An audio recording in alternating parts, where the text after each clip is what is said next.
Ko'pchilikda fermalarda yog'ingarchilikdan keyin mana bunday botqoqliklar bo'lib hammani qiynayapti.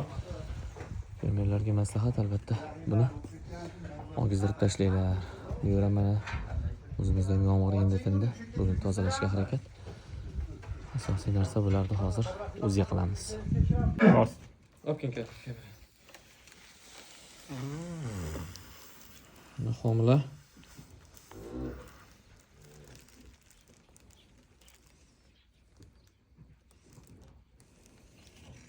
Olti oylik bo'g'oz. Aka? 6 oylik bo'g'oz. Yozib qo'ying. Aka 5 oylik bo'g'oz. 4 oylikdan. 4 oy yozaring. 4 oylik bo'g'oz. 5 oylik kal turga yo'q.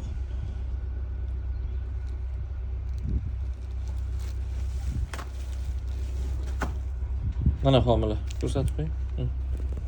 Mana homila. Ma'mur anoni telefonga tashlab olsak bo'ladimi? Bo'ladi. Ha, mana homila. Tashlab olamiz. Ko'rsatib. Mana bu homila.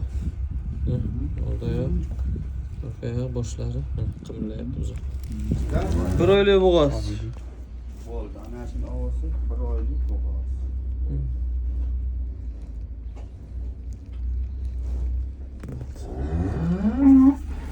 Bir oylik homila. Karim kunlarda endi rivojlanishni boshlagan.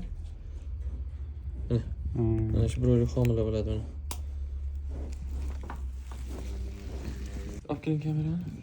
Kista qanaqa ko'rinadi deganlar. Mana bu kista bo'ladi.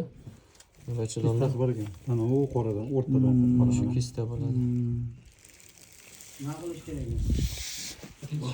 Xo'p, molimiz 5 oylikdan o'tgan bo'g'oz. Birinchi homila, mana. Hozir mana bu yerda chuqurroq chekramiz. Mana birinchi homila mana. Mana bu ikkinchisi mana. Ikkinchi homila xudo xolasa, agar xudo adashtirmay turgan bo'lsa, egiz.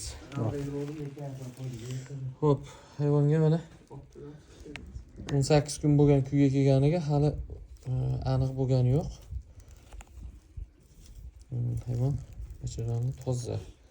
Qisir deb gumon qilinyapti. Mana bachada. Bo'yinchadan keyin top-toza turibdi. Ichini holatda, demak qisir.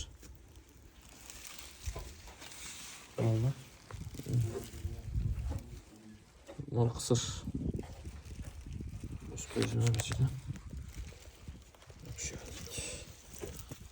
Bo'ldi.